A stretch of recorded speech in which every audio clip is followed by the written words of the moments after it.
Mister Arif Sharma से अनुरोध करता हूँ कि सर को बुके देकर सम्मानित करें। कृपया आप सब लोग बैठ जाएं।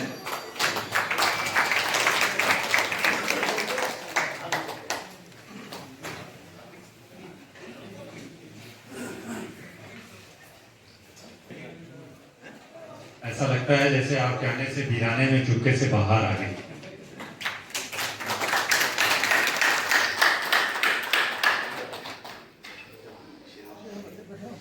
आज रेलवे सुरक्षा बल एसोसिएशन अपने परम प्रिय प्रमुख मुख्य सुरक्षा आयुक्त आला जनाब तारिक अहमद साहब की विदाई एवं उसकी नए हमारे आईजी महोदय का स्वागत। मैं Shri Ajit Kumar Barnwal sir pension association की तरफ से हार्दिक अभिनंदन एवं वंदन करता हूं। इसके पहले कि कार्यक्रम की शुरुआत की जाए, मैं सर आपकी नज़र में 4 पंक्तियां देना चाहता हूं। आज के हमारे मेहमान खुशी आला जनाब, जहां से मैं भूलूं बता दीजिएगा, जहां से मैं भूलूं बता दीजिएगा, मेरी दास्तां आपको याद होगी। दास्तां माने कहानी। जहां से मैं भूलूं बता दीजिएगा, मेरी दास्तां आपको याद होगी। अब मुनासिब जो हो काट लीजिए जुबां, न रहेगी जुबां और न फरियाद होगी।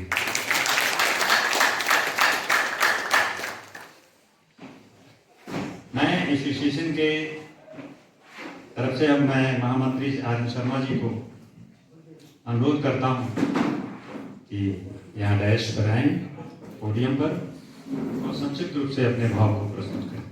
माननीय शर्मा जी।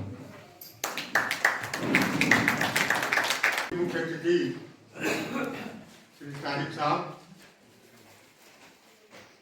और श्री सत्यप्रकाश साहब, बरनवाल साहब, इन हम अपने वरिष्ठ पदाधिकारियों को यहाँ पर पा करके ये सेवानिवृत्त रेलवे सुरक्षा बल एसोसिएशन अपने को धन्य पा रहा है। मैं इस एक तो विदाई समारोह और दूसरे स्वागत समारोह, ये दोनों समारोहों का आज मिश्रण है। तो और मौसम भी कह रहा है कि मैं ही आज रहूंगा, लेकिन इस गलन में भी हमारे बुजुर्ग लोग यहाँ उपस्थित हुए। मैं पहले आप लोगों को धन्यवाद देना चाहता हूँ और हमारे अतिथिगण हमारे बीच आए। इस पर मैं रिटायर्ड एसोसिएशन का गठन क्यों हुआ, इस पर थोड़ा प्रकाश डालना चाहूँगा। हमारे आनंद पांडे साहब महामंत्री थे और ऑल इंडिया के अध्यक्ष थे वर्किंग एसोसिएशन के। तो वो रिटायर हो गए, तो सेवानिवृत्त लोगों के ग्रीवांसेस के लिए, रिड्रेसल के लिए कोई फोरम नहीं था, तो उन्होंने ये गठन किया। और हमारे श्री आईजी श्री बिलाल साहब थे उस समय, उन्होंने कार्यालय आवंटित कर दिया और वो जब तक रहे तब तक प्रत्येक वर्ष मीटिंग करते रहे रिटायर्ड एसोसिएशन के लोगों से, और उनकी ग्रीवांसेस के लिए उन्होंने अपना दरवाजा खोल रखा था और सब अच्छा सा ग्रीवांसेस जुड़े रहे। हमारा मुख्य सहयोग, मुख्य उद्देश्य, मोटो इस एसोसिएशन का है कि प्रशासन को सहयोग देना और प्रशासन से सहयोग प्राप्त करना। मैं बहुत ज्यादा शब्दों में नहीं कहना चाहता हूँ। और पूर्वोत्तर रेलवे के रिटायर्ड एसोसिएशन के प्रति हम जब जितने भी अधिकारी हमारे आए सबने सहयोग किया और एसोसिएशन भी सहयोग प्रशासन के प्रति अपना देता रहा। इसीलिए बहुत अच्छा एक वातावरण रेलवे में बना है। हर 26 जनवरी 15 अगस्त को बुजुर्ग लोगों को सम्मानित किया जाना, हमारी सभी जब सभाओं में उपस्थित होना और उपस्थिति मात्र से ही हमारे बहुत सारे ग्रीवांसेस सॉल्व हो जाते हैं। अपने आप ही। और जो कुछ बात होती है तो हम सर के सामने जब कभी भी ले जाते हैं तो उसका समाधान होता है। तो मैं चाहूँगा आज तारिक साहब के साथ हम लोगों का कई साल गुजरा और हमेशा सहयोग रहा, और इनको विदा करते हुए दुख की भी घड़ी है, लेकिन ये तो निर्धारित है कि जो पॉइंट हुआ उसको रिटायर होना है। तो मैं यही चाहूँगा कि भविष्य ये रिटायर होने के बाद अपने बाल बच्चों में जाए और खुशी पूर्वक आनंद पूर्वक अपना जीवन व्यतीत करें। और कम से कम सुबह ही कंट्रोल रूम नहीं जगाया गया अब तो 31 तारीख के बाद। तो मैं पूरी एसोसिएशन के तरफ से ये ईश्वर से प्रार्थना करता हूँ कि आपका अग्रिम भविष्य सुखमय रहे और आनंद से बीते। और हम लोगों के लायक कोई सेवा हो तो आप जरूर याद करिएगा, जहाँ कहीं भी हो हम जरूर हाजिर होंगे अपने प्रतिनिधियों के तरफ से आपकी हर सेवा में करेंगे। आगंतुक प्रधान मुख्य सुरक्षा आयुक्त श्री सत्यप्रकाश जी का मैं इस रेल पर स्वागत करता हूं। और विगत गतिविधियों को मैंने बताया, ये मैं यही चाहता हूं कि एक वेलफेयर स्टेट का जो मोटो है वो बरकरार रहना चाहिए। हम आपके साथ सहयोग की भावना से ही जब कभी भी उपस्थित होंगे तो सहयोग की भावना से ही उपस्थित होंगे, और इस उम्मीद के साथ कि हमें सहयोग आपका मिलेगा। इन्हीं शब्दों के साथ पुनः एक बार आप सबका स्वागत करते हुए धन्यवाद ज्ञापित करता हूँ। जय हिंद, जय भारत। भोजपुर हृदय में धीरे धीरे आहिस्ता आहिस्ता नरम मुलायम एक गुदगुदी सी पैदा कर रही थी। तारिक सर से अनुरोध है कि हम लोग आपके ही ख्याल में 4 लाइनियां पंक्तियां देना चाह रहे थे। अगर हो सके तो बता दीजिएगा, अगर हो सके तो बता दीजिएगा, कहां पर मिलेंगे पता दीजिएगा।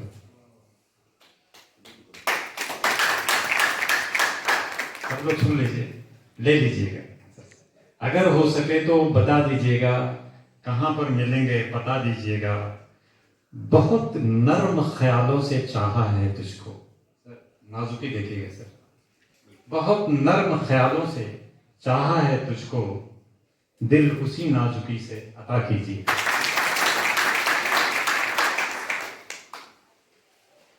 सर, जैसा कि बरनवाल सर ने एक दिशा दी, एक मार्गदर्शन दिया हम लोगों को भी, कबीर का एक दोहा याद आ गया कि माली आवत देख के कलियन करें पुकार। माली आवत देख के कलियन करें पुकार, और फूले फूले चुन लिए काल हमारी बात। सर, एक दर्शन है कबीर का, समझ में तो आ ही गया होगा सर। माली आवत देख के, गार्डनर को देख के, कलियन जो बर्ड है सर, कली पुकार रही है कि माली ने फूले, जो फूल फूले हुए थे उसको चुन लिए, और काल हमारी बात, कल हमारी बारी है। बरनवाल सर की बारी होगी, हम लोग तो चुना गए हैं, सर की बारी होगी 7 साल के बाद सर की। तो जो भी सर इस धरा पे आया है, नौकरी कर रहा है, उसकी एक आयु सीमा निश्चित है, निर्धारित है, और उसको एक दिन कबीर के इस दोहे के साथ साथ जुड़ना पड़ेगा। लेकिन सर आपके लिए वो बातें उतनी फिट नहीं है। जहां रहेगा, जहां रहेगा वहीं रोशनी लुटाएगा। सर खास आपके लिए, जहां रहेगा वहीं रोशनी लुटाएगा, किसी चिराग का अपना मका नहीं होता। आप जैसे शख्सियत, आप जैसे पर्सनालिटी, आप जैसे व्यक्तित्व तो जहां रहेंगे वहीं रोशनी लुटाएंगे, चाहे यहां हो आज यहीं रेलवे में रहे, कभी समस्तीपुर में, जैसे जो भी मुझे पता चला रहा, जहां भी आपने वहां तो जो चिराग की शख्सियत है, जो चिराग का अपना धर्म गुण है, जो दीपक का धर्म गुण है, वो वही रोशनी लुटाने का होता है। तो आपके व्यक्तित्व में ये सारी चीजें इनबिल्ट है सर, एकदम निर्मित है। आप हमेशा वही करेंगे जो आपका दिल जो अब तक करता चला है, कि आपकी पर्सनालिटी, आपकी सोच होती चली आई। सर आपके पास तो मेरे पास कोई विशेष शब्द ही नहीं रह जाते हैं आपको। तो चलिए आज हम अपने उस मेहमान खुशूसी मुख्य सुरक्षा प्रमुख मुख्य आयुक्त जनाब तारिक अहमद साहब को से गुजारिश है, निवेदन है कि हमारे साथ एसोसिएशन के साथ जो गुजारे हुए लम्हे हैं उस पर प्रकाश डालने की कृपा करें। लेकिन चलते चलते एक बात बताऊं आपसे, वाकई इतनी मददगार तो मैंने देखा नहीं सर। आपको याद होगा या नहीं होगा, क्योंकि आप तो वो इंसान है नेकी का दरिया में डाल, नेकी करते जाते हैं, उसको भूलते भी जाते हैं क्या किसने की। इतनी ज्यादा नेकियां हैं, कहां तक याद करेंगे। भारत पेंशन समाज का पिछले साल हमारा बहुत बड़ा ऑल इंडिया का अधिवेशन था, उसमें बैंड की जरूरत थी। मैं जाकर के रिक्वेस्ट किया, लेटर दिया, सब कुछ किया। सर भी बरनवाल सर ने भी काफी उसमें सहयोग किया। तो ये हुआ कि यार वो बैंड कहीं जाना था, तो सर ने क्या किया, आधा बैंड हमारे लिए रोक दिया, भारत पेंशन समाज हमारे पेंशनर्स के लिए, और आधा बैंड वहां चला गया। इससे बड़ी हमारे पास उपलब्धि और खुशी और इससे और मैं क्या कहूंगा सर। मैं तो एक याचक था, एक भिखारी था, एक गधा बन के आया था आपके पास। तो कहते हैं जीने का बस थोड़ा सा तिनके का सहारा, डूबते को तिनके का सहारा। खुदा करे कि आप वाकई इस तरीके से हमेशा लोगों को दिलों में बसते रहें, सब कुछ करते रहें। और ये जो दान वाली प्रवृत्ति है ना सर, वो आपकी चलती रहेगी, उसको आप रोक भी नहीं पाएंगे। ये आपकी प्रवृत्ति में, एक प्रकृति में आपकी प्रवृत्ति बन गई है सर। जैसा कि बरनवाल सर ने कहा कि कैसे वो दिन गुजर गए, 6 महीने के बच्चे, सारी चीजें, इतनी वफा। वाकई आपको और हम लोग इस सभा के माध्यम से, हम बुजुर्ग आपको बस दुआई देते रहते हैं, आपको आशीर्वाद देते रहते हैं, आपको साधुवाद देते रहेंगे कि आप हमेशा स्वस्थ रहें। आप जो सोचें, जो करना चाहें, वो आपकी चीजें पूरी होती रहें। हम इसी बातों से आपको फिर से यहाँ पे एक बार आपको इस मंच पे बुलाना चाहेंगे, माननीय तारिक साहब।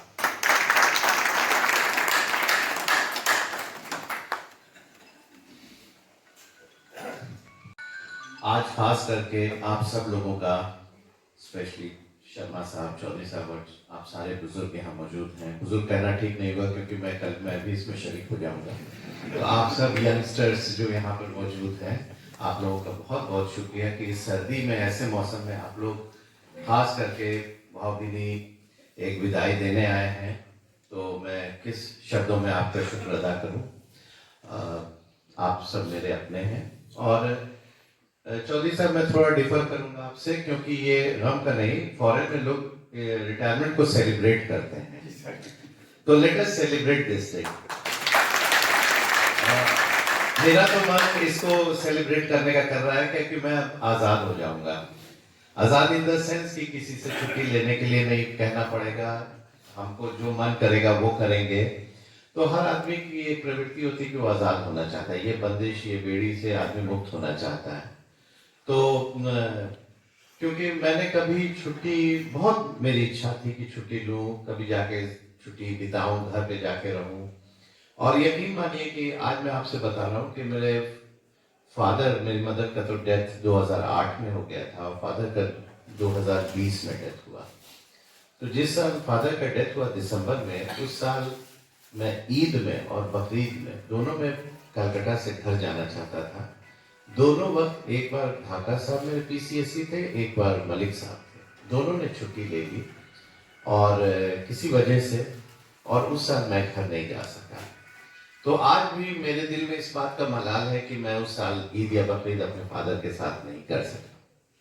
खैर, ये मजबूरियां सर्विसेज की होती हैं, हम समर्पित होते हैं और अपनी इच्छाओं से चीज़ों को नहीं कर पाते हैं, तो कम से कम इसकी तो अब आज़ादी रहेगी कि हम अपने लोगों, अपने दोस्तों, अपने जान पहचान वालों के साथ वक्त बिता सकेंगे। ये बहुत बड़ी बात है, क्योंकि सारी ज़िंदगी आदमी नौकरी करता इसीलिए है कि वो अपने परिवार, अपने कई बार तो हम अपने फैमिलीज़ को टाइम नहीं दे पाते हैं, घर में बच्चे बीमार रहते हैं, ये रहते हैं। तो इन सब चीज़ों को मैं सोचता था कि मेरे स्टाफ या जो भी मेरे पास आते हैं छुट्टी मांगने के लिए, या तो हम इतने प्रेशर में रहते हैं, कभी कभी गुस्सा भी आता है, कभी कभी नाराज़गी भी होती है, लेकिन फिर भी हम उसको सोचते हैं कि अगर ये मेरे साथ हो रहा होता तो क्या होता, और अगर ये मेरे साथ हो रहा है तो हमारे पास तो इतने रिसोर्सेज हैं, स्टाफ हैं, सब कोई मेरे लिए काम कर रहे हैं, उनके पास क्या रिसोर्सेज, हमसे तो कम ही होंगे अगर हमारे सबॉर्डिनेट हैं, तो उनको क्या मदद की जा सकती है। इतना तो हम कर ही सकते हैं कि छुट्टी दे दें या दो शब्द अच्छे ही बोल दें, उसी से उसका जख्म भर जाएगा। तो इसलिए मैं इसी एटीट्यूड से मैं लाइफ में चला, और बहुत ज़्यादा मैं अपनी रफ्तार मैंने ना तेज़ की, या आप जानते होंगे कि मैं शुरू के ही नौकरी में दानापुर डिवीज़न में था, समस्तीपुर में था, दानापुर में आया, तो चाहे वो मिनिस्टर ऑफ रेलवेज हो या MOSR हो या DG, सभी उस वक्त पटने के ही थे, और मेरा कोई ऐसा ना कोई पॉलिटिकल क्लाउड था ना कुछ था, लेकिन मैं सबके अजीज रहा, सबके क्लोज रहा, और मैंने शुरू ही नौकरी बड़े जहाँ चाहता था वहाँ पोस्टिंग मिल जाती थी, ऊपर वाले का दिया हुआ सब कुछ था, और आज भी ऊपर वाले का दिया हुआ सब कुछ है, इसलिए बहुत ज्यादा लाइफ में कभी कुछ ख्वाहिश नहीं रही, इसलिए मैं अपनी रफ्तार से चला। मैंने अपनी रफ्तार किसी के लिए न चेंज की, न किसी के कहने पर मैं न तेज दौड़ा न धीमे चला। मैंने अपनी रफ्तार अपने और अच्छे से हंस बात के वक्त गुजारा। जब कुछ हुआ, बहुत ज्यादा प्रेशर आया तो और ज्यादा हंसा, जितना प्रेशर आया मैं उतना ज्यादा हंसता था, इसलिए कि उसको मैं कभी भी अपने पर्सनल लाइफ पे अफेक्ट नहीं होने दूंगा, अपने सेहत पे अफेक्ट नहीं होने दूंगा, और इन टर्न मैं अपनी फैमिली लाइफ पे अफेक्टेड नहीं होने दूंगा। हम नौकरी करने आए हैं, एक जरिया है, माश है, एक सबके लिए वो एक जिंदगी गुजारने का एक ये है, ना कि उसमें उलझ करके वो किसी तरह से परेशान। खैर, ये सब बातें तो यहाँ की थी, तो let us celebrate this day, and there is nothing to have गम, और ये इसकी बात नहीं है, इसलिए मैंने कहा कि आप सबों से मिलते रहेंगे, यहाँ नहीं मिलेंगे, पटना में मिलेंगे, लखनऊ में मिलेंगे, जहाँ भी होंगे वहाँ मिलेंगे। अब दो शब्द मैं जो आप लोगों के लिए कहना चाहता हूँ, सत्यप्रकाश साहब और बर्नवाल साहब दोनों मेरे छोटे भाई की तरह हैं, दोनों ने मेरे साथ वक्त गुजारा है पहले, और बहुत अच्छा वक्त मैंने गुजारा है, और आज भी मेरा बेटा चूंकि अमेरिका में सेटल्ड है, लेकिन जब उसने सुना कि पापा कौन आ रहा है तुम्हारी जगह पे, मैंने कहा सत्यप्रकाश अंकल आ रहे हैं, तो उसको आज भी उसके पास वो चीज़ है जो सत्यप्रकाश ने उसके छोटे में, जब वो शायद 8th या 9th में था, जब सत्यप्रकाश इलाहाबाद में आए थे, तो इन्होंने कुछ उसके लिए एक छोटा सा गिफ्ट लाया था, तो वो गिफ्ट आज भी वो याद करता है कि अच्छा अंकल जो लाए थे वो मेरे पास आज भी रखा हुआ है पापा। तो सत्यप्रकाश ने एक वो क्या कहते हैं, वो था मल्टीपल, वो था कुछ, वो बड़ा यूटिलिटी की चीज़ थी जिसको वो हमेशा अपने पास रखता था। तो सत्यप्रकाश का वो वक्त इलाहाबाद में हम लोग साथ में, L chikoo was the restaurant I think, हम लोग एल चीको और वहाँ साथ में शाम गुजारते थे, और बेटा जो है वो छोटी गाड़ियों का बड़ा शौकीन था, तो हम और वाइफ इंश्योर करते थे कि जब भी जाए कहीं छोटी गाड़ी मिले तो सत्यप्रकाश के बेटे के लिए एक गाड़ी हम लोग ले लें। और बर्नवाल धनबाद में मेरे साथ थे, ये तो बर्नवाल ने याद दिलाया, इन सब छोटी बातों को मैं याद नहीं करना चाहता हूँ किसके साथ किया है, बट देखिए हमारा ये फर्ज है कि कोई भी अपना ऑफिसर स्टाफ अगर परेशानी के दौर से गुजर रहा है तो उसकी परेशानी को दूर करना हमारा परम कर्तव्य, जो हमारे हाथ में है, जो नियम के परिधि में। हम ये नहीं कहते हैं कि आप नियम के परिधि से बाहर चले जाइए और आउट ऑफ द वे जाके कुछ किए, लेकिन नियम आपको परिधि में, आपके सारी चीजें हैं, आपको सिर्फ देखना है कि कैसे हम मोड़ करके उसकी मदद कर सकते हैं। तो बहुत से लोग होते हैं हमारे सर्विस में, तो लोगों को परेशानियां आती रहती है, सबके साथ वक्त दौर सबका एक सा नहीं होता है, जो आज बहुत ऐश कर रहा हो सकता है कल वो भी परेशानी में हो, नोबडी नोस, काल चक्र घूमता रहता है। तो लेकिन हमारा ये फर्ज बनता है हम सबों का कि जो भी हो सके वो उसकी मदद की जाए, और कर सकते हैं, और इसको भूल जाना चाहिए, याद नहीं रखना चाहिए, और रिपीट भी नहीं करना चाहिए। कि हमने तुम्हारे साथ ये किया था। नेवर। उससे आदमी बड़ा ओछा हो जाता है और छोटा हो जाता है। कभी भी इन चीजों को याद मत कीजिए कि आपने क्या किया था क्या नहीं किया था। ये आपका बड़प्पन है कि आप करके और गुजर गए। खैर, Shri Satya Prakash IG RPF NER, Shri Ajit Kumar Barnwal DIG cum CSC NER, यहाँ उपस्थित सेवानिवृत्त आरपीएफ एसोसिएशन के अध्यक्ष श्री सुभाष चौधरी साहब, महामंत्री श्री आर.एन. शर्मा साहब, उपाध्यक्ष श्री एस.एन. आर्या साहब, कार्यकारी अध्यक्ष श्री नजमुद्दीन साहब, संगठन मंत्री श्री व्यासपति साहब जो हमारे बहुत अजीज रहे हैं शुरू से, कोषाध्यक्ष श्री राम निवास साहब तथा संगठन के सभी पदाधिकारीगण एवं सेवा निवृत्त आरपीएफ कर्मियों, मैं आप सभी को हृदय से आभार व्यक्त करता हूं तथा धन्यवाद देता हूं जिन्होंने आज मुझे यहाँ आमंत्रित किया। मुझे इस बात की अत्यंत प्रसन्नता रहती है कि आप सभी सेवानिवृत्त होने के उपरांत भी संगठन के रूप में निरंतर अपनी एकता बनाए रखे हैं तथा समस्याओं के निराकरण हेतु प्रयासरत रहते हैं। यह अन्य बल कर्मियों की प्रेरणा स्रोत है। इसलिए मैं कह रहा हूँ कि आपका जो व्हाट्सएप ग्रुप है वो बड़ा इंफॉर्मेटिव ग्रुप है। आज ही सुबह शर्मा साहब ने एक चीज डाली जो कि मैं पढ़ रहा था और वो हम सब के लिए इंफॉर्मेशन का बहुत बड़ा वो जो व्हाट्सएप ग्रुप है वो स्रोत है। पता नहीं आप सब लोग देखते हैं कि नहीं देखते हैं। जैसे कि आज सवेरे शर्मा साहब आपने वो डाला था कि एम्प्लॉय के डेथ होने के बाद जो है जो पेंशन कम्यूटेशन होता है वो रिस्टोर हो जाता है। शायद कोई सर्कुलर आया है शर्मा साहब। जी सर। है ना? हाँ, ये आज आप सुबह आपने डाला है, वो मुझे पता नहीं था। पूरा कॉपी भी डाल दिया। हाँ, आपने कॉपी लेटर की कॉपी भी डाली है। ये बहुत बड़ी बात है। ये सारे इंफॉर्मेशन देखता हूँ जैसे ही कुछ आता है शर्मा साहब और सभी ग्रुप मेंबर्स उसको शेयर करते हैं उसमें। तो ये इंफॉर्मेशन का हमें और कोई स्रोत नहीं है, सिर्फ वही एक व्हाट्सएप ग्रुप है जहाँ से हमको रिटायर्ड लोगों के बारे में क्या वेलफेयर एक्टिविटीज हो रही, क्या सर्कुलर्स आ रहे हैं, वहीं से पता चलती है। मेरी सदैव ये प्राथमिकता रही है कि सेवानिवृत्त बल कर्मियों का यदि कोई ग्रीवांस है तो प्राथमिकता के आधार पर तत्काल उसका निराकरण करूं, जिससे कि सेवानिवृत्त बल कर्मियों को अपने ग्रीवांस के लिए बार बार आना न पड़े। अंत में मैं पुनः इस संगठन को तथा आप सभी को धन्यवाद देता हूं तथा भविष्य के लिए शुभकामनाएं देता हूं। मुझे आशा ही नहीं पूर्ण विश्वास है कि भविष्य में भी आप सभी इस संगठन के माध्यम से सेवानिवृत्त बल कर्मियों की समस्याओं का निराकरण कराने में सक्रिय बने रहेंगे तथा इस संगठन को और अधिक मजबूत बना के रखेंगे। और let me tell you at the end एक और बात कि आज जो मैं छोड़ के जा रहा हूँ ये पीसीएससी और सीएससी का पेयर, इससे बढ़िया पेयर आपको इंडियन रेलवेज में नहीं मिल सकता। चाहे वो सत्य प्रकाश साहब हों और बर्नवाल साहब हों, इनसे बेहतर पेयर अभी मुझे जो प्रेजेंट सिनेरियो में देखने को नहीं मिल रहा है। इससे बेहतर पेयर आपसे जो आए हैं, हालांकि बर्नवाल साहब का प्रमोशन ड्यू है, वो कब चले जाएंगे गॉड नोस, लेकिन मेरी शुभकामनाएं जल्द ही वो जाएं और अच्छी जगह जाएं। लेकिन इससे बढ़िया पेयर आपको नहीं मिल सकता है जो आपके सारी चीजों को यानी रेलवे को बढ़िया से चला सके। थैंक यू, धन्यवाद।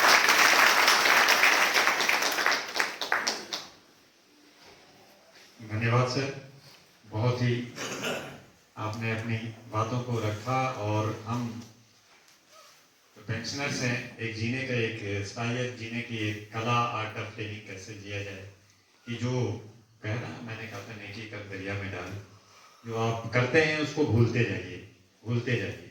वाकई आज भी करने का बड़ा मौका है, सबके पास है, मिलता है। तो मैं चाहूँगा कि आपके साथ जा रहे हैं सर, नया साल भी आने वाला है, तो नए साल पे मैं सबके लिए कुछ दो पंक्तियां चार ऐसे रख के आया हूं सर। शुक्रिया। नए साल जब आएंगे कुछ और नए मिल जाएंगे, नए साल जब आएंगे कुछ और नए मिल जाएंगे, कुछ रिश्ते हैं अनजान यहाँ, अब कौन यहाँ पहचान यहाँ, जो वक्त गुजर कर जाते हैं लौट कहाँ फिर आते हैं। कुछ वादे ही रह जाएंगे, कल से बेहतर कल आएंगे, जो आज है वो कल हो जाएंगे, वो नौ भविष्य कहलाएंगे, जो साथ रहे अब वो साथ नहीं, कल हम ना होंगे कोई बात नहीं, ये नए साल जब आएंगे कुछ और नए मिल जाएंगे। धन्यवाद सर। सर हमने देखा है अंत में सर, ये समाप्त होने जा रहा है सर हमारा समारोह। यही सब हम मिस कर रहे थे, आप इतने दिन से नहीं आ रहे थे। मैंने शर्मा साहब से कहा कि खोजिए भाई चौधरी साहब आएगा। आपने हमको हाजिर हो जाने हो गए सर। देखिए शर्मा साहब भी ठीक से तलाश नहीं कर पाए दरअसल, इन्होंने ठीक से तलाशा होगा जरूर मिल जाता पता है। चला कि आपके जी जी सर, कुछ नहीं। जी सर, जी सर। हमने देखा है आपको मोहब्बत की नजर से, हमने देखा है आपको मोहब्बत की नजर से, अब जिस नजर से चाहिए आप देखा कीजिए।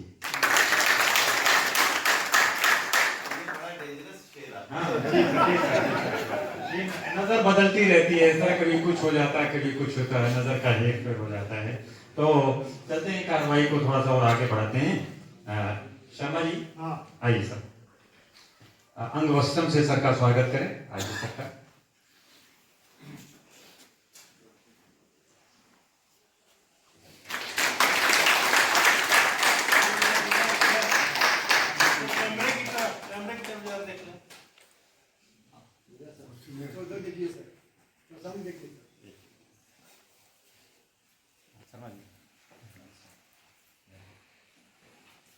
अब मैं अध्यक्ष महोदय से निवेदन करूंगा, नवागंतुक आईजी महोदय श्री सत्यप्रकाश साहब का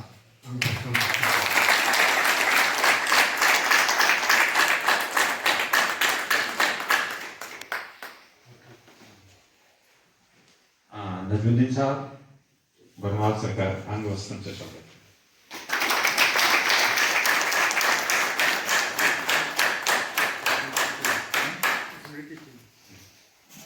आज शर्मा साहब ने इस मंच से झा जी को भी याद किया, मतलब हम बड़ा क्लोजली एसोसिएटेड थे जब तक झा साहब रहे।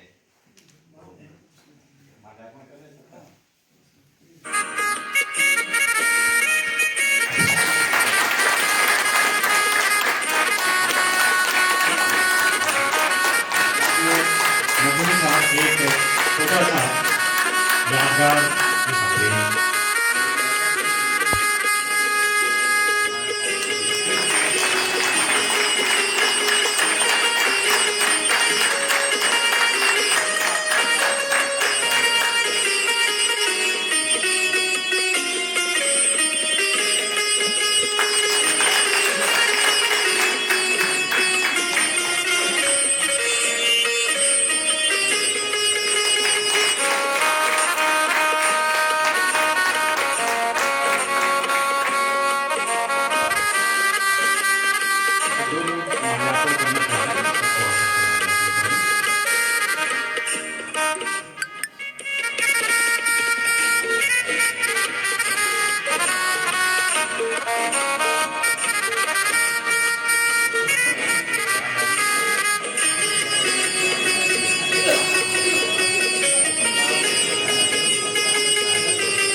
हो गई, खुशियों से आज मुलाकात हो गई, सूरज सा आसमान में कब रात हो गई। मालूम नहीं इतनी जल्दी रात तो पता ही नहीं था, अभी तो आसमान में सब चमक रहे थे आफ्ताब बन करके, चमक रहे थे। तो आपने डेट दे दिया सर, सही कहा सर। खुशियों से आज मुलाकात हो गई, सूरज सा आसमान में कब रात हो गई, होठों पे हंसी आई ख्यालात की तरह, होठों पे हंसी आई ख्यालात की तरह, वो साथ में खड़े थे दिल की बात हो गई।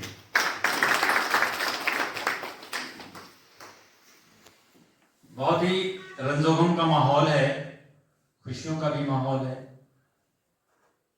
सर जाने वाले हैं, आंखें नम है, लेकिन होठों पे मुस्कान तो रखना ही है। लेकिन सब तो कहते हैं कि गम नहीं चाहिए, अच्छी बात है। अब मैं अपने परम आदरणीय मुख्य सुरक्षा आयुक्त सह आईजी श्री सत्यप्रकाश सर से अनुरोध करता हूं, आकर के आशीर्वचन हो, उत्साह है, दो शब्द हम लोग सबको दें।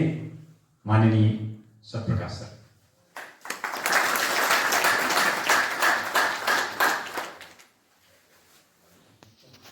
हमारे परम आदरणीय तारिक सर, रिटायर्ड एसोसिएशन के सारे पदाधिकारी और इतनी ठंड में दूर दूर से आए हुए हमारे जितने भी रिटायर्ड ऑफिसर्स एंड स्टाफ, सबसे पहले तो मैं इस प्रोग्राम में बुलाने के लिए मैं आप सभी का धन्यवाद करूंगा। और ये दिन जो आज मैं यहाँ खड़ा हूँ, ये देखा जाए तो रेलवे बोर्ड की कृपा से ये संभव हो पाया है, वरना मैं 1 तारीख को आता या 2 को आता, तब तक सर शायद चले गए होते। ऐसा होता है अमूमन कि रिटायरमेंट के बाद। मेरे विचार में कुछ ऐसा ही था, लेकिन शायद मुझे ये दिन देखना था और आप लोग से संपर्क होना था और तारिक सर को विदाई देनी थी। ये मौका देने के लिए मैं रेलवे बोर्ड को धन्यवाद देता हूँ। जैसा बनवाल साहब ने बोला कि उनको तो कई बार सर के साथ काम करने का मौका मिला, तो मुझे अपने करियर के दौरान सर के साथ काम करने का तो मौका नहीं मिला, लेकिन एक समय ऐसा आया था जब मैं डिप्टेशन से लौटा था, सूडान से लौटा था, तो रेलवे बोर्ड के पास मेरे लिए कोई जगह नहीं थी।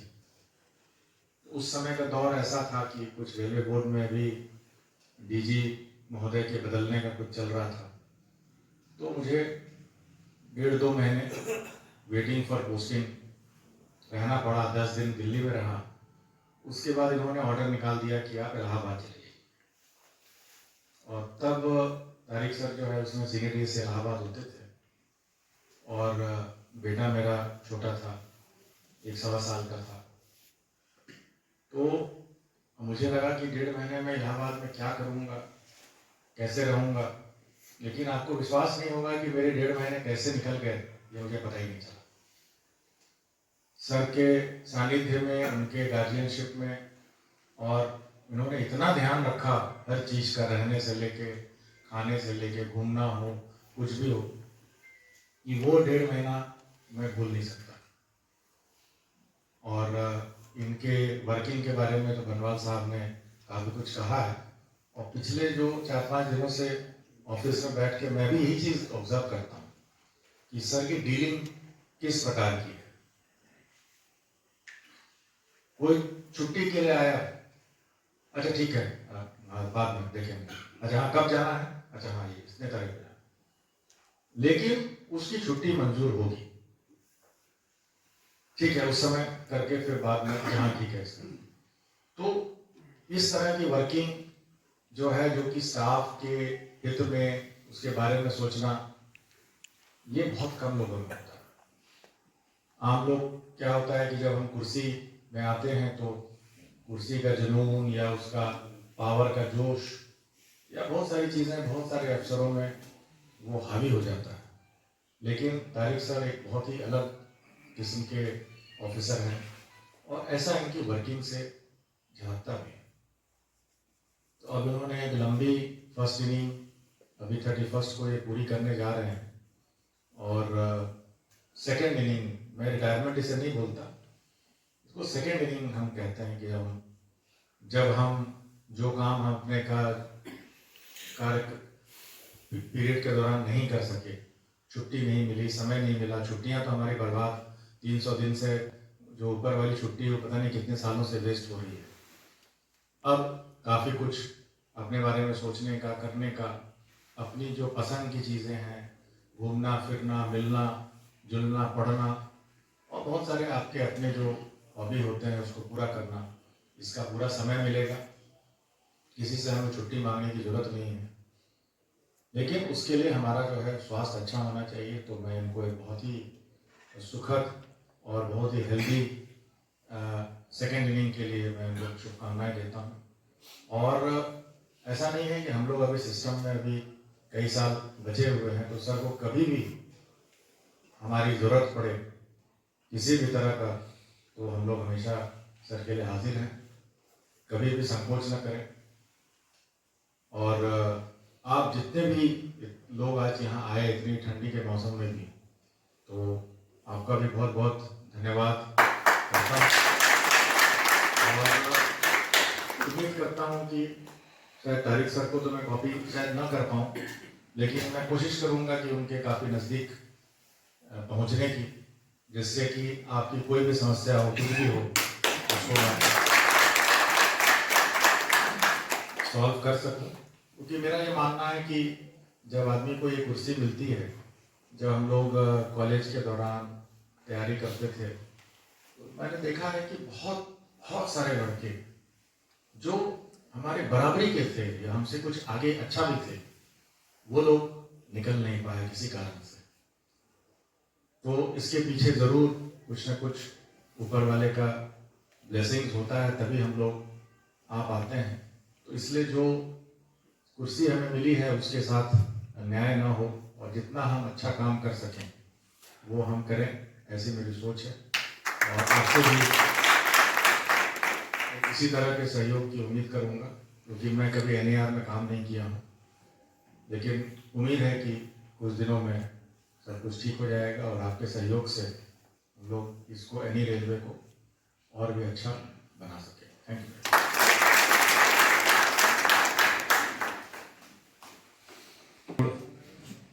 आपने व्यक्त कर दिया, और कहते हैं ना कि उम्र 55 का मन बचपन का, तो सर तो अभी 55 के ही हैं, मन तो बचपन का है ही है। इसी क्या बात है, सलमान खान तो 60 का हो गया सर, हम तो आपको 55 का ही अभी कर रहे हैं। तालियां तो बजाइए यार।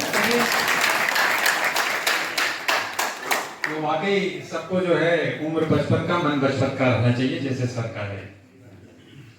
और जिंदगी जिंदा दिली का नाम है, जैसा सभी बताया बरनवाल सर ने, जिंदगी जिंदा दिली का नाम है, मुर्दा दिल क्या खाक जिया करते हैं। तो सर की तो एक मुस्कुराहट पे कितने लोग कुर्बान हो जाया करते हैं, देखने आप भी किस तरह से तो देखिए जरा आप, सर के पीछे पीछे तो गाड़ियां चल जाती रही होंगी आपकी मुस्कुराहट पर, माशाअल्लाह। इस तरह से बहुत जिंदा दिल इंसान, बहुत ही खुशमिजाज, बहुत ही हरदिल अजीज और लोगों की मददगार। ऐसे बहुत कम लोग आते हैं इस दुनिया में। हमको तो लगता है अल्लाह ताला ने आपको विशेष रूप से भेजा ही है कि जाके लोगों की बस मदद करो। हजारों साल नरगिस अपने बेनूरी पे होती है। नरगिस एक चिड़िया है, क्या कूल, नरगिस से कूल है, बेनूरी पे होती है। देखिए साथ बड़े मुश्किल से होता है चमन में दीदा और पैदा, देख नहीं सकती। हमारे ये सभी अच्छे हैं, आप सब अच्छे हैं। तो मैं कहना चाह रहा था कि आप गैरों की बात करते हैं, आप गैरों की बात करते हैं, हमने अपने भी आजमाए हैं। आप गैरों की बात करते हैं, हमने अपने भी आजमाए हैं। आप कांटों से बच के चलते हैं, हमने फूलों से जख्म खाए।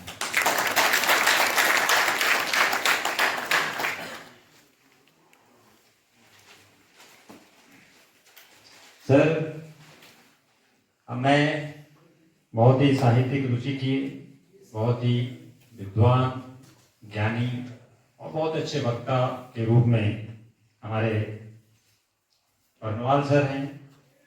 मैं उनसे चाहता हूं कि आप आए मंच पे, यहाँ पर हमारे डायस पोडियम पर। हमारे एसोसिएशन के जो ये आपके सीनियर्स बैठे हुए हैं, 80-85 साल के लोग भी हैं, तो कुछ ऊर्जावान शब्दों से ऐसा बोल दें, ऐसा कहें कि जिसमें इस ठंड के सीजन में भी कुछ गर्मी आ जाए। मैं आमंत्रित करता हूँ माननीय बर्नवाल सर को।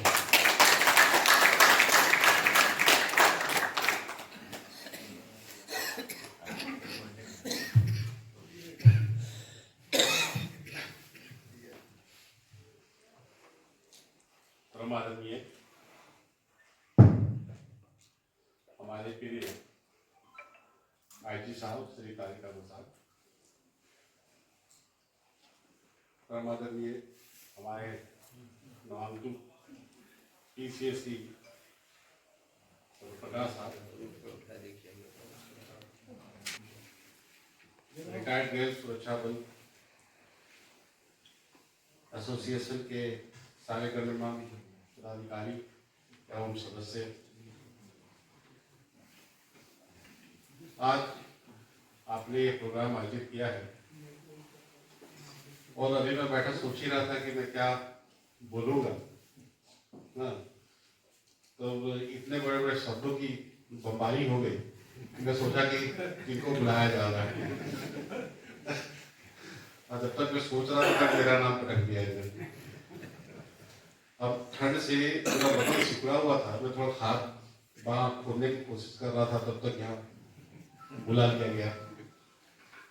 खैर, मैं जब यहाँ बैठ रहा तो मैं सोच रहा था कि ये जो रिटायर्ड रेल सुरक्षा बल एसोसिएशन के लोगों ने आईजी साहब की विदाई के लिए बताया या स्वागत के लिए बताया, क्योंकि जीवन की ऐसी गोधली वेला में सर खड़े हैं और एक फेज के बाद दूसरे फेज में जाने के लिए बिल्कुल एक जिसमें 2-3 दिन का अंतर है वैसे जगह पे खड़े हैं। तो सर जैसे हमेशा से कहते आ रहे, मैं देख रहा हूँ विभिन्न मंचों पे आप लोग के साथ में, मैं भी जल्दी तुम्हारे आप लोग के पास आने वाला हूँ। तो आज वो बेला है और आप उनको विदाई समारोह आयोजित करके उनको सम्मान दे रहे हैं। तो साथ में मुझे लग रहा है कि आप लोग खुशियां डबल व्यक्त कर रहे हैं, एक तो उनको विदाई भी दे रहे हैं और अपने घर के आंगन में उनका स्वागत भी कर रहे हैं। तो मैं सबके व्यक्तित्व के बारे में क्या कहूँ, बहुत यादें जुड़ी हैं सर से। मैं CSC ईस्टर्न रेल था और जब मेरा ट्रांसफर यहाँ हुआ था उस समय मैंने एक अपने आप को प्रेजेंटेशन किया था, रिप्रेजेंट किया था अपने को कि मुझे एक साल का एक्सटेंशन देने के लिए डीजी महोदय ने मुझे कहा भी था कि आप जो है सो आपको मैं एक साल का एक्सटेंशन दे दूंगा, क्योंकि मेरी बच्ची अभी 12th में गई, 10th में गई थी सॉरी।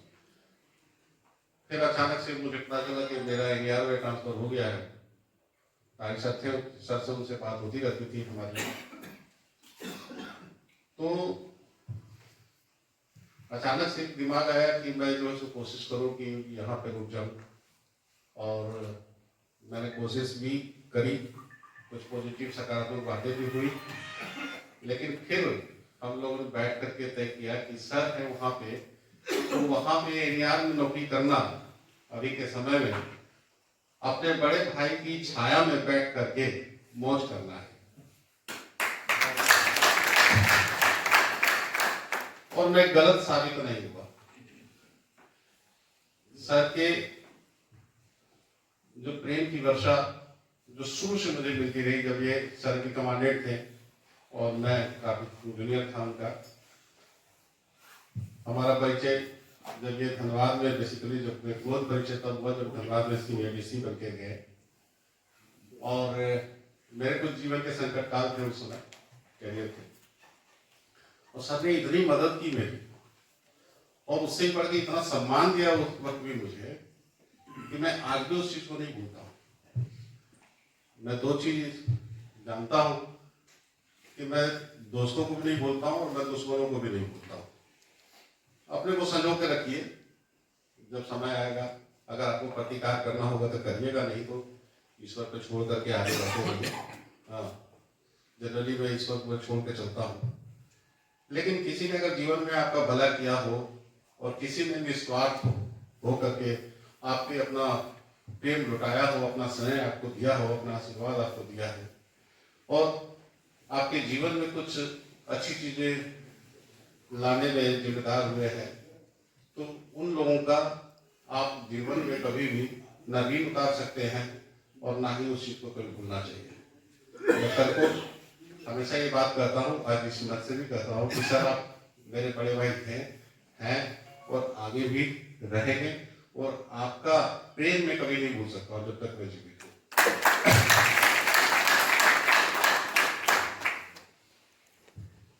एज CSC मैं 3 PCSC के अंदर में काम कर चुका हूँ, तीसरा लेकर के सर तीसरे हैं और उसके पहले CIDSC BSc के रूप में कई PCSC लोगों के अंदर में काम किया। मैं आपको बता दूं कि किसी ने भी आज तक इनके सिवा ये नहीं पूछा, मतलब अगर 5 दिन ऑफिस गया तो 5 दिन अगर बैठे हैं तो बातचीत कर रहे हैं, परिवार कैसा है, बच्चे ठीक है, मैडम ठीक है, ठीक है, कोई दिक्कत नहीं, ये इनकी दिनचर्या में शामिल था। और ये चीज जो है बहुत छोटी सी बात है, लेकिन आदमी के बड़प्पन को उजागर करता है, उसको इतना महान बना देता है कि उसकी तुलना नहीं है। बाकी लोगों किसी को आपसे मतलब नहीं है, वो आप उसके लिए एक सहकर्मी है, अंडर ऑफिसर हैं और आपसे काम लेना है, या आप अपनी जिंदगी उनकी अपनी जिंदगी। ये सर का बड़प्पन है कि हमेशा आपके बारे में, आपके परिवार के बारे में, आपके दुख के बारे में, आपके तकलीफ के बारे में सोचते हैं और अगर कोई बात है जो उनके लेवल में अगर वो कुछ कर सकते हैं तो तत्काल करते हैं। आप लोगों ने भी कई बार आए होंगे तो जैसा कि एक वक्ता ने बताया हमारे कि जब भी कोई प्रॉब्लम लेके जाते थे तो कुछ ना कुछ सॉल्यूशन वो तत्काल मुहैया कराते थे। मान लो कि आपके घर में किसी की तबीयत की खराब है, बच्चे का, आपने बातचीत को बता दिया कि सर तो बेटी का तबीयत ठीक नहीं है, चाहे उसका नहीं, अरे कौन डॉक्टर दिखाना है, तो दम हम लोग बात करते हैं, अरे कौन जानते हैं, रुको करते हैं, अरे सर अभी रहने दीजिए ना, अरे नहीं रुको ना, हाँ फटाक से उनको फोन करेंगे, उसको फोन करेंगे, फिर उसको चेजअप भी करेंगे कि विनोद काम हो गया, ये हो गया। मतलब ये कोई हमारे साथ नहीं है, ये मैं इन जनरल बात कर रहा हूँ, हमारे साथ विशेष समय है, ये बात सही है, लेकिन ये जनरल में है। और ये छोटी छोटी चीजें जो है ये छोटी नहीं है, ये जीवन की इतनी बड़ी बड़ी चीजें हैं। पद तो एक दिन चला जाता है,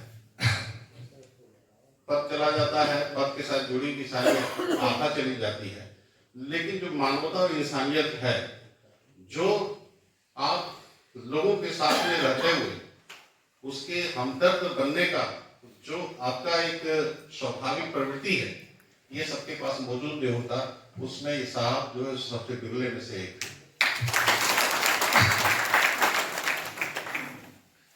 सर तो मैंने देखा कि अभी कोई स्टाफ आया सामने, उसने कुछ शरारत की है या फिर उससे थोड़ी सी नाराजगी है, बुलाया, चैम्बर में बुलाया, उनको डांट भी दिया और डांटने के बाद फिर तो निकल कर जैसे बेचारा कुछ प्रॉब्लम होगा, मैं वहीं बैठा रहता था कई बार, बेचारा कुछ अच्छा कुछ फिर फर्दर उसको डीलर को बुलाया, उसको बुलाया, अरे तुमको प्रॉब्लम बता रहा था, ऐसा ऐसा क्या क्या हो सकता है, अच्छा ये नहीं हो सकता, अच्छा ये क्या हो सकता है। फिर उसको बुला करके बोले अरे लो तुम्हारा ये प्रॉब्लम तुम्हारा सॉल्व करते। एक मुझे याद है कि एक लेडी ऑफिसर का उसका क्वार्टर का इशू था, क्वार्टर उन्होंने टाइप 4 क्वार्टर ले लिया था किसी तरह, तो उसका आई गई GM ऑफिस से रिपोर्ट की वो कैसे ले लिया,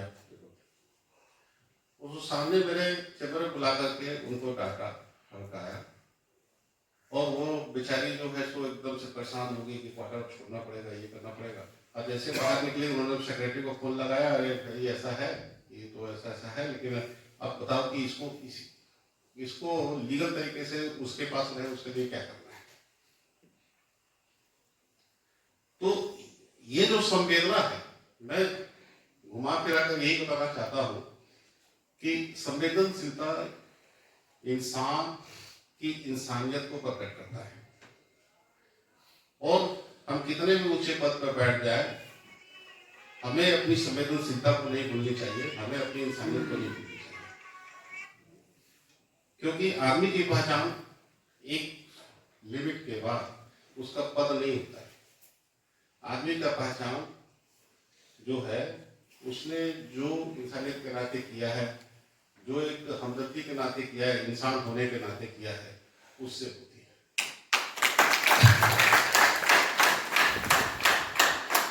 आप यहाँ पे कई तरह के लोग आपको बैठे हुए हैं। ये एक जीवन का ऐसा मोड़ है जहाँ की आप सब अपने आप को बराबर समझते हो सकता है कि इसको थोड़ा पेंशन ज्यादा मिलता हो, उसको थोड़ा पेंशन ज्यादा कम मिलता हो, लेकिन जहां तक जीवन की बात है, आप सब एक स्टेज पे, आप सब एक स्टेज पे। ये जो दूरी समझ में आती है, वो एक लाइफ, जीवन का एक भ्रम होता है, और इस भ्रम को कई लोग जीते हैं। कई लोग कभी काफी ऊंचाई तक जाकर के जीते हैं। तो जैसे जीवन के बहुत सारी चीजें सत्य हैं, उसी तरह ये भी एक सत्य है कि जो भी आदमी नौकरी करने आता है, सरकारी नौकरी में आता है, एक दिन उसको यहाँ से जाना होता है। आज 28 तारीख है, 3 दिन के बाद, 2 दिन के बाद 31 तारीख को जो है तो सरकार भी जिस तरह से यहाँ पे एक दिन आए थे, आज इस विभाग को छोड़ के जा रहे हैं। और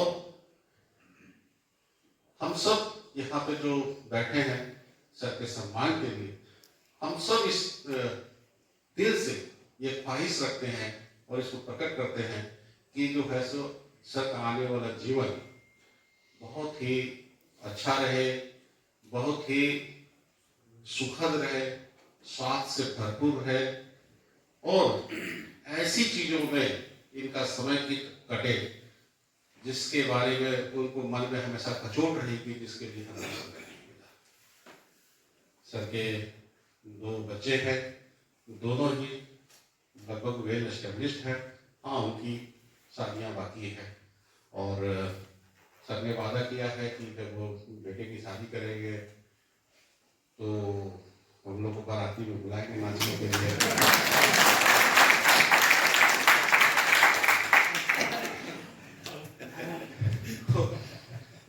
तो 60 is the new 40, अभी तो हम ही 40 के हैं। अच्छा, ये बात जो कह रहे हैं ना सर, बिल्कुल सही है। इनकी उम्र जो है सर जरूर 60 हो गई है, लेकिन अभी सर को बढ़ा के बोल रहे हैं।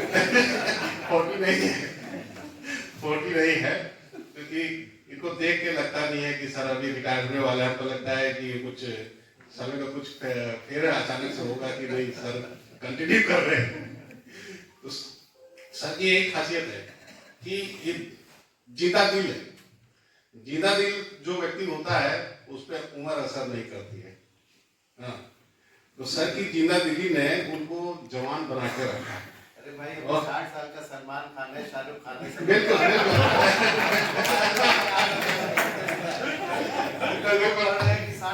सर, तो सलमान खान ने इतनी रफ्तार से दौड़ाई बाइक की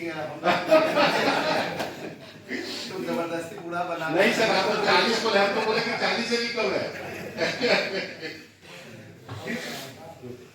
तो सर बहुत लंबा नहीं खींचते हैं, और जो है सो सर बिल्कुल रिटायर्ड लाइफ जो है, जैसा कि कुछ चीजें रह गई, जैसे कि सर का अध्यात्म में भी अच्छा लगाव है।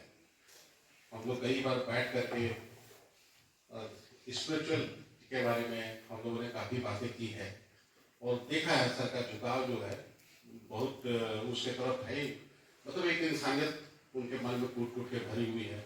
और सर बहुत सारी चीजें, अभी सर कुछ दिन पहले ही उम्रा करने गए थे, और ये मैं जब आया था उसी दिन से का प्लान, उसके पहले से प्लान था, और अब जाएंगे करके लास्ट में वो गए। तो नौकरी के दौरान बहुत सारी चीजें छूटती है, बहुत सारी चीजों के लिए समय नहीं मिलता है, और जब रिटायर होने के बाद आदमी आराम से सारी जिम्मेदारियों को और सारी चाहतों को पूरा करते हैं। तो सर सारी अपनी चाहतों को पूरा करें, सर अपनी सारी जिम्मेदारियों को पूरा करें, हमेशा इसी तरह हंसते और खुश रहें और जो पूरा स्वस्थ रहे, मैडम जी पूरा स्वस्थ रहे और सलमान खान से भी खा चुकी है। शाहरुख खान भी इनको देख करके पानी भरे और आमिर खान को सुबह शाम नमस्कार करें। बहुत बहुत धन्यवाद आप सबको, आपने मुझे इस मंच पे बुलाया और बोलने का मौका दिया और सर के सम्मान में हमें कुछ शब्द कह पाए। धन्यवाद। जय हिंद। दो शब्द सभा सोसाइटी में बहुत चलता दो शब्द। मैं माननीय देवेंद्र भाई त्रिपाठी से अनुरोध करता हूँ, जैसा कि आपको निर्देशित किया जा रहा है कि दो शब्द आशीर्वचन स्वरूप जो है यहाँ पर आदरणीय रमन साहब, हमारे भारत पेंशनर समाज के कार्यकारी अध्यक्ष जी, और चौधरी जी हमारे मित्र, शर्मा जी हमारे क्लास फेलो, साथ में रहे, साथ में हम लोग से यहाँ करके हम लोगों को, और आपका जो अधिवेशन आज का हो रहा है उसके भी हम लोग भागीदार हो रहे हैं। और पेंशनर्स के विषय में तो जितनी बातें पहले शर्मा जी ने तमाम डिमांड जो 8वें वेतन आयोग का है उस आपने रखी, और पूरा विस्तृत विवरण हमारे कार्यकारी अध्यक्ष जी रमन जी साहब ने सब दे ही दिया है आप सब लोगों को। तो हम तो बस यही आप लोगों से अनुरोध करेंगे कि आप लोग संगठन को मजबूत रखिए और जितने मार्गदर्शक मंडल में हमारे लोग हैं इनका सहयोग साथ दीजिए, और सफलता तो मिलेगी। हम लोग 8वें वेतन आयोग के लिए लड़ाई लड़ रहे हैं, अच्छी लड़ाई लड़ रहे हैं, और हमेशा कुछ न कुछ फाइनेंस मिनिस्ट्री से वार्तालाप पत्राचार हम लोगों का होता रह रहा है। तो बस यही हमको कहनी है। आप सब लोगों को बहुत बहुत बधाई, जो आप चुने जा रहे हैं उनको अग्रिम बधाई और धन्यवाद।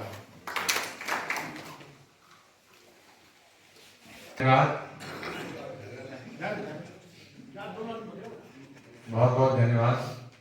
आपने 2 मिनट में 2 मिनट का ही उसको समर्पित कर दिया, समाप्त किया। अब मैं चुनाव अधिकारी महोदय से अनुरोध करता हूं, कृपया अपनी रिपोर्ट प्रस्तुत करें।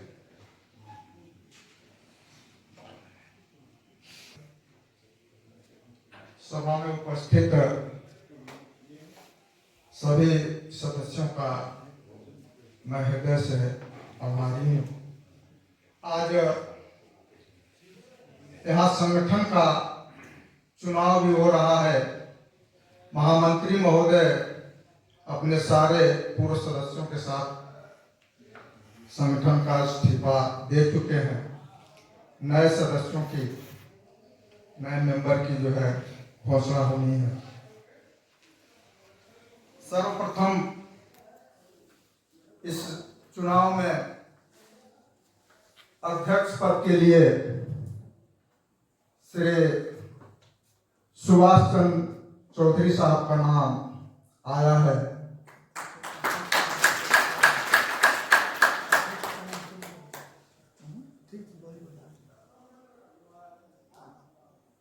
इसमें अगर किसी को कोई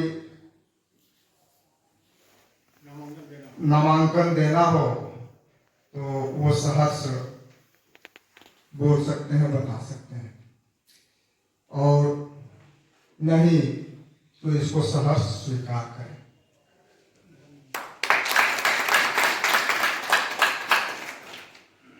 श्री सुभाष चंद्र चौधरी साहब, कार्यकारी अध्यक्ष श्री नजमुद्दीन, उपाध्यक्ष श्री आर्यन शर्मा साहब, एस एन आर्या साहब, महामंत्री श्री आर्यन शर्मा साहब, संयुक्त मंत्री श्री व्यास मुनि सिंह, सहायक संयुक्त मंत्री श्री नंदाजी पांडे, संगठन मंत्री शहर श्री जनार्दन शुक्ल, संगठन मंत्री देहात श्री जमुना सिंह, कोषाध्यक्ष श्री राम निवास, प्रसार मंत्री श्री भगवान दास, सदस्य श्री राम अक्षयवक, सदस्य श्री गंगोत्तर प्रसाद, सदस्य श्री आरपी सिंह,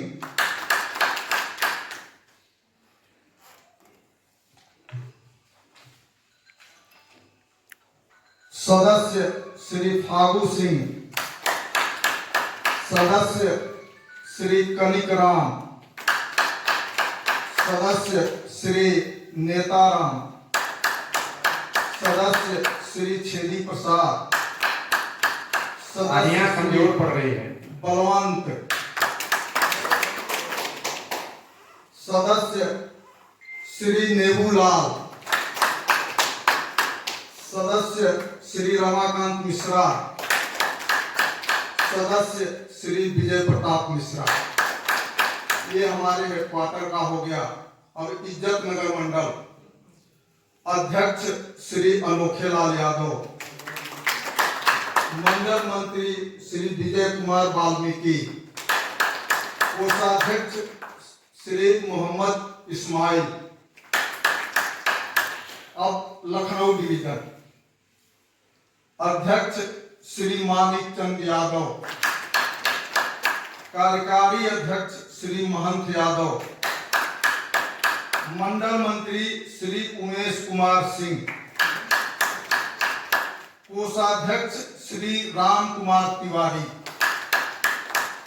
अब वाराणसी मंडल और बरेका अध्यक्ष श्री देवेंद्र सिंह,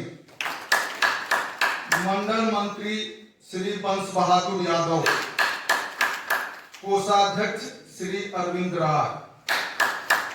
और गोरखपुर क्षेत्र अध्यक्ष श्री दीनानाथ तिवारी, कार्यकारी अध्यक्ष शाहिद अख्तर खान,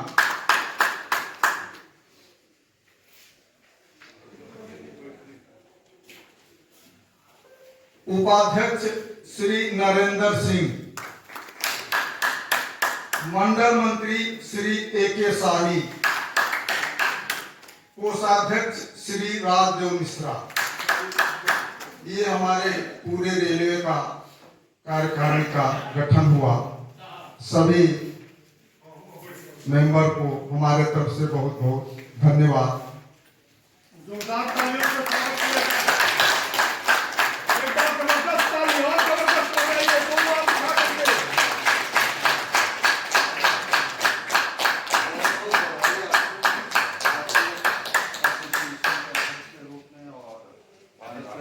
भारत में इतना समाज को बहुत सारी अपेक्षाएं आपसे हैं और हमें उम्मीद है कि आप पूरा करेंगे। आपको भी बहुत बहुत बधाई। आपको भी सर।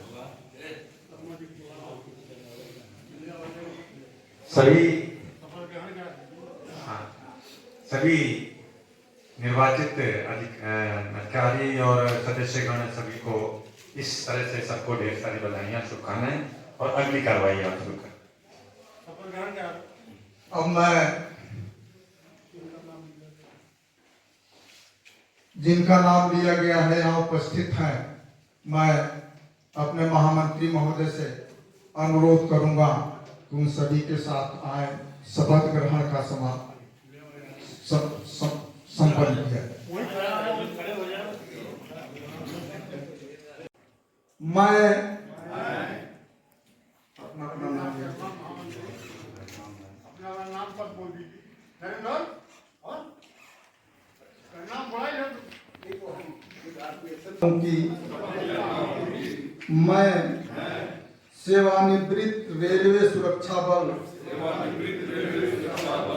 एसोसिएशन के संविधान के प्रति निष्ठावान रहूंगा और अपने दायित्वों का निर्वहन करूंगा। जय हिंद।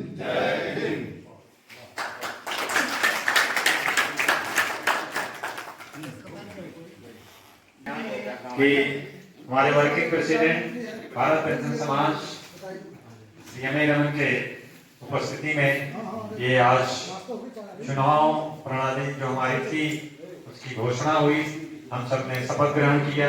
इसके लिए आपकी उपस्थिति को हम लोग धन्यवाद अर्पित करते हैं और जोरदार तालियों से एक बार फिर से आपसे धन्यवाद।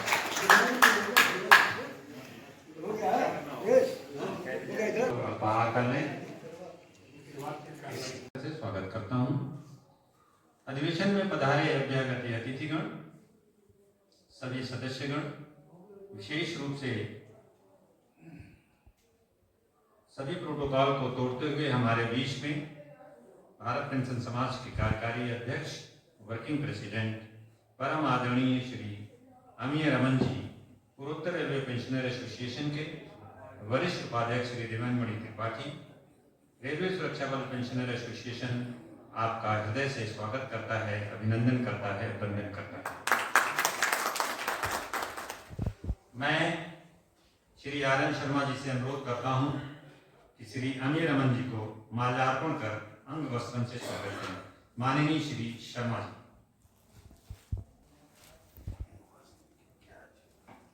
अरे जरूरत है, सब ज्यादा लगा है।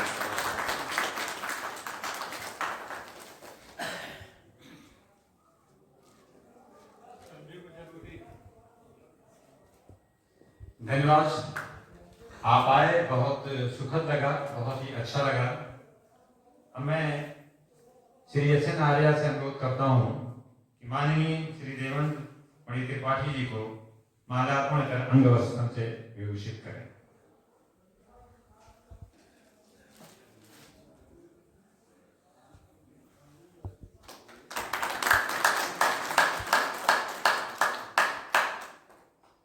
मेरी आवाज अगर नजमुद्दीन यहाँ पे हैं तो कृपया आ जाएं।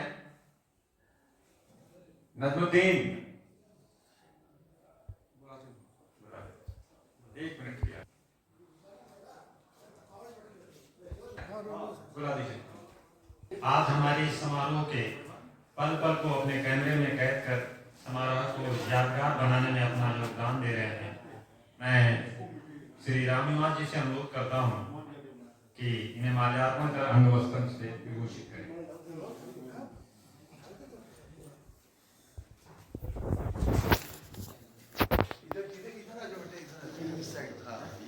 अरे उधर बैकग्राउंड में आ जाएगा ना। अरे इधर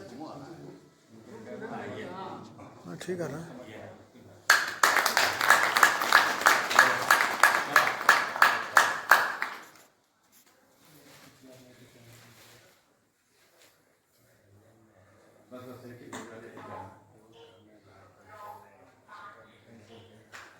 धन्यवाद, बहुत बहुत धन्यवाद। आप अपने भारत पेंशनर्स एसोसिएशन के, बिहार पेंशनर समाज के आप एक अंग हैं। साथियों, अभी यहाँ पे पूर्व वक्ता आपके डिमांड्स के बारे में बहुत कुछ बता रहे थे और जब मैं आया तो वो चर्चा कर रहे थे कि सरकार को पेंशनर्स एसोसिएशन आपका जो है, इसके द्वारा जो पत्र दिया जाता है उसकी पावती देनी चाहिए। तो मैं इतना ही मैं सुन पाया था। तो मैं आप लोगों को बताना चाहूंगा कि रेलवे बोर्ड का पत्र है इस संबंध में और उसमें बड़ा स्पष्ट रूप से कहा गया है कि पेंशनर्स एसोसिएशन के द्वारा उठाए गए मुद्दों से संबंधित समस्त पत्रों की पावती दी जाएगी और उसका समय पर जवाब दिया जाएगा, उत्तर दिया जाएगा। यहाँ पर आपको समझने की जरूरत है कि रेलवे बोर्ड की पॉलिसी है गैर मान्यता प्राप्त संगठनों के पत्रों का कोई जवाब न दिया जाए।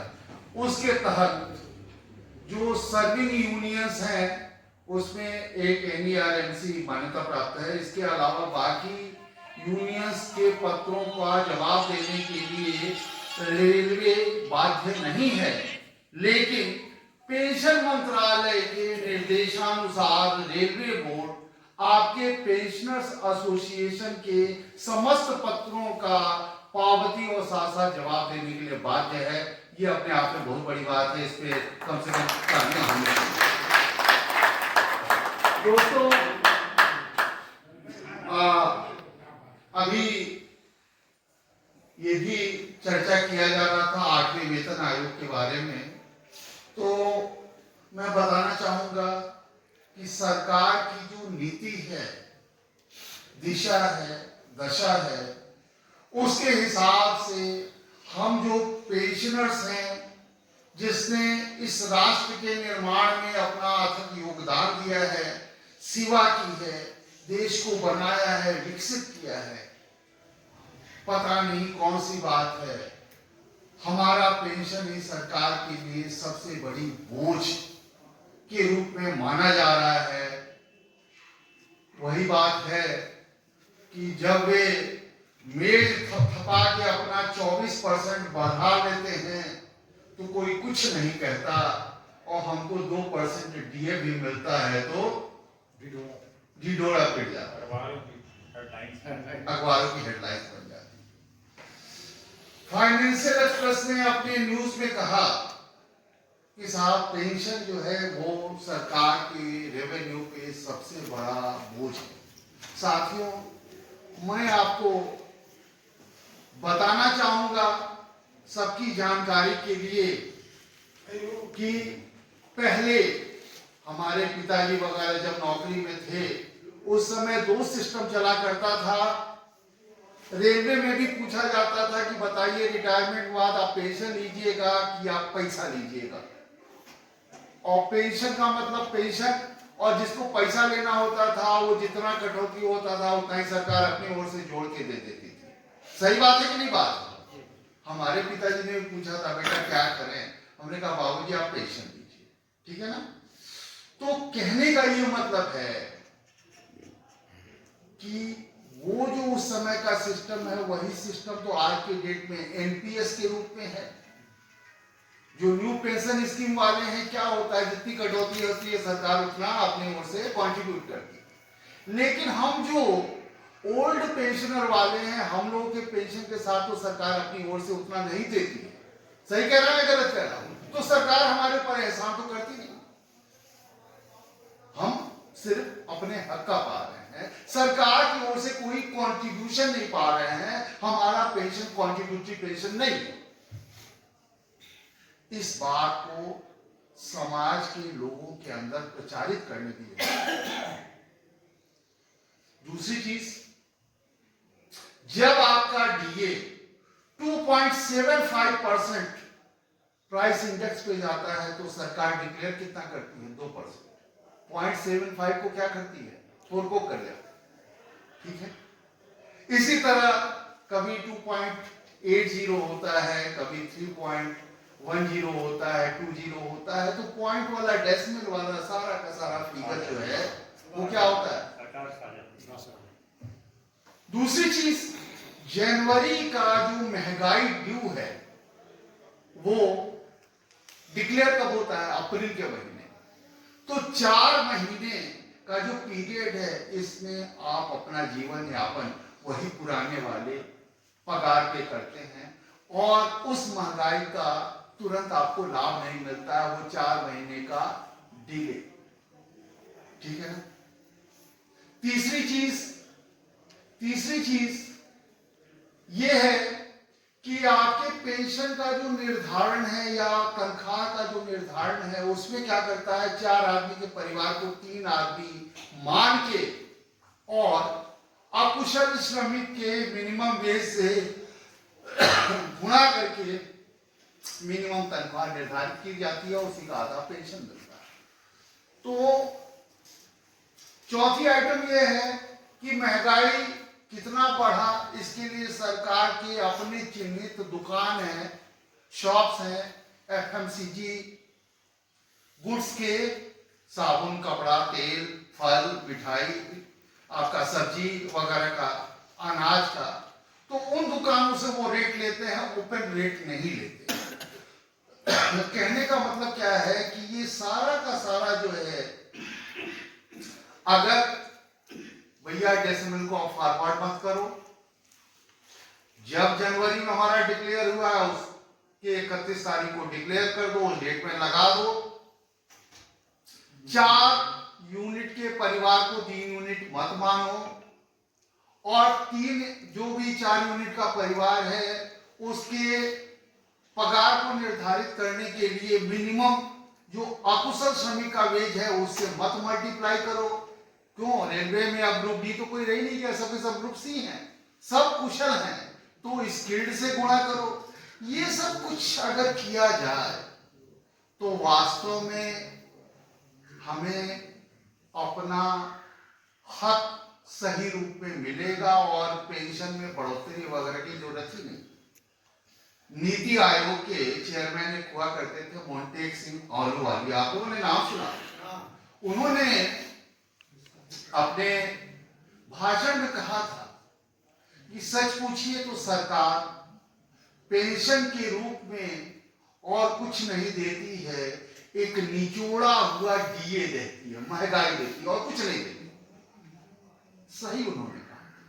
सुप्रीम कोर्ट भी इस चीज को परखा और सुप्रीम कोर्ट ने भी कहा कि पेंशन और कुछ नहीं है, जो आपने 33 साल 34 साल राष्ट्र की सेवा की है और आपको कॉन्ट्रीब्यूटरी उसका कोई अंशदान नहीं मिला, उसकी एवज में सरकार आपको सम्मान पूर्वक जीने के लिए कुछ राशि देती है और ये राशि और कुछ नहीं है बल्कि एक प्रकार का डिफर्ड वेज है।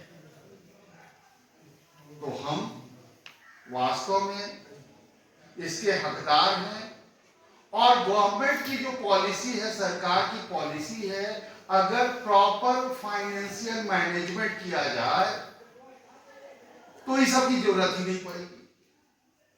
7वें वेतन आयोग ने तो कहा था कि जब 50% महंगाई हो जाए तो इसको क्या करो, पेंशन में मर्ज कर दो, तनख्वाह में मर्ज कर दो, आगे पे कमीशन की जरूरत ही नहीं है। सरकार मान लेती तो क्या दिक्कत थी, सरकार ने नहीं माना, कोई बात नहीं। अब जब सरकार ने घोषणा कर दी कि हम 8वां वेतन आयोग बैठाएंगे तो बड़ी अच्छी बात। उसी बीच में सरकार ने एक कानून ला दिया कि भाई ये सरकार की मर्जी है, हम किसी पर्टिकुलर डेट से पहले वाले को पेंशन दें, पेंशन उसका रिवीजन करें अथवा ना करें।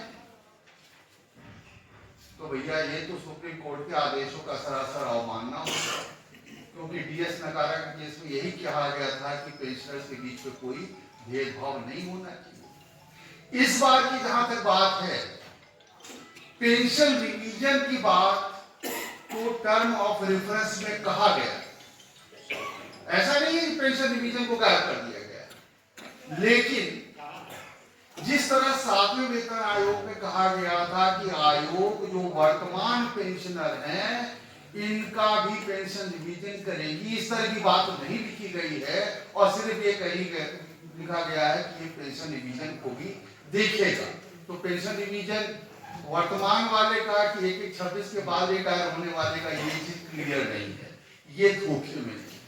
और सबसे दुखद बात क्या है वो ये है कि पेंशन, ये जो 8वां वेतन आयोग है, उस वेतन आयोग को एक दायरे में बांध दिया गया, उसमें कह दिया कि आप जो भी अपनी सिफारिश कीजिएगा, संस्तुति कीजिएगा, उससे वित्तीय बोझ नहीं बढ़ना चाहिए, नहीं बढ़ना चाहिए, ये अनफंडेड हो।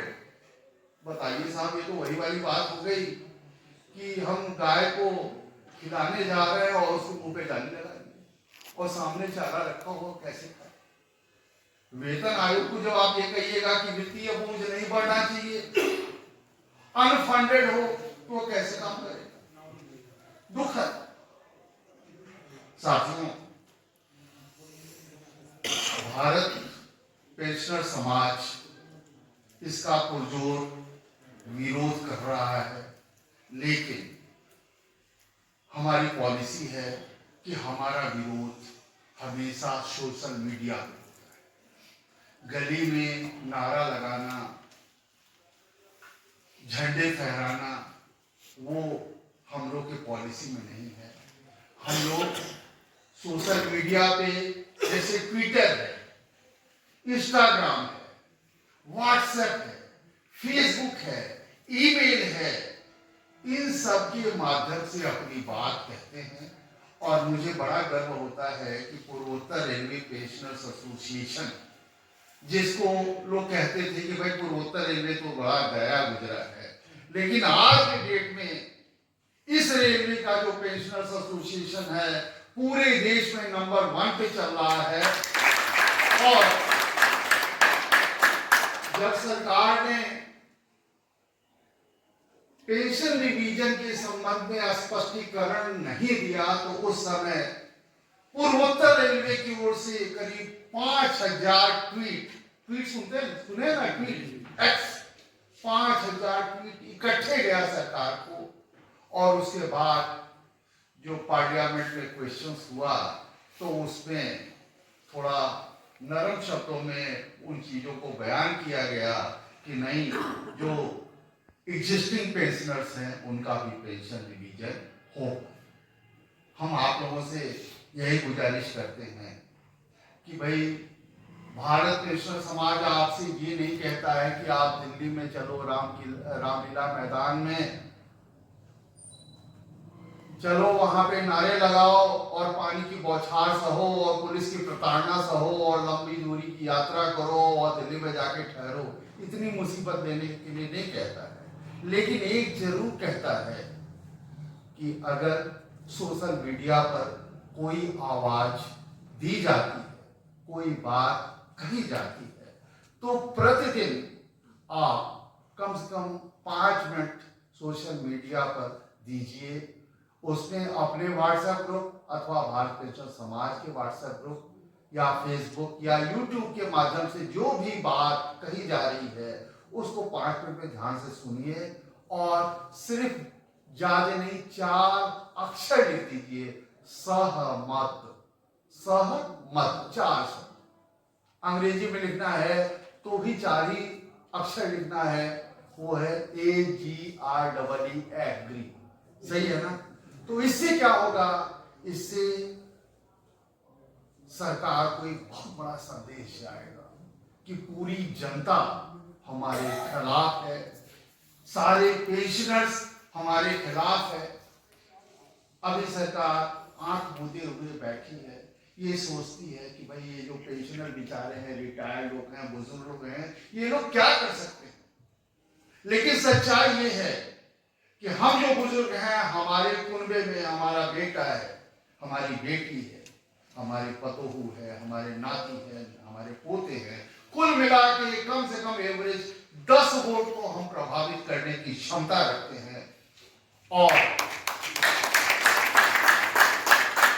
हमारी तादाद लगभग 2 से 3 करोड़ के लगभग है। अगर हम इसमें 10 से मल्टीप्लाई कर दे तो सरकार का तख्तो-ताज बदल सकता है। तो हमें जरूरत है और कुछ नहीं, बल्कि अपनी ताकत को पहचानने की। और कहते हैं ना कि हनुमान जी को ताकत का एहसास कौन दिलाया था, तो यहाँ पर आपको आपकी ताकत का एहसास दिलाने के लिए सेवानिवृत्त रेलवे सुरक्षा बल एसोसिएशन है। ये हमेशा आपको याद दिलाती रहेगी कि आपके अंदर बहुत बड़ी ताकत है, आप कुछ भी कर सकते हैं, देश का तख्तो-ताज बदल सकते हैं, दिशा बदल सकते हैं, दशा बदल सकते हैं, कुछ भी कर सकते हैं। अंत में मैं इतनी ही सी बात कहता हूँ कि जब पेंशनर्स का मामला आता है, पेंशन की बात आती है, महंगाई की बात आती है, तो सरकार रोना रोती है। लेकिन इसी सरकार से संबंधित पार्टी है, अभी बिहार का इलेक्शन हुआ, धकाधक हर महिला के खाते में 10,000 रुपया ट्रांसफर कर दिया गया। आखिर वो रेवेन्यू कहां से आया?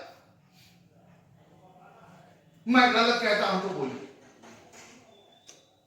साहब स्कूटी दी जाती है, लैपटॉप दिया जाता है, ऋण माफ कर दिया जाता है, सब कुछ कर दिया जाता है। उसके लिए पैसे, बड़ी बड़ी परियोजनाएं बनती हैं, दूसरे देशों के मदद के लिए पैसे की कोई कमी नहीं है। लेकिन हम जो बुजुर्ग पेंशनर हैं, इनके लिए वित्त मंत्रालय हमेशा पेंशन पैसे का रोना रोता है। ये चीज अब बर्दाश्त नहीं होगा। मेरी कोशिश है कि ये सूरत बदलनी चाहिए। बस आपका साथ चाहिए। बहुत बहुत धन्यवाद। Thank you very much.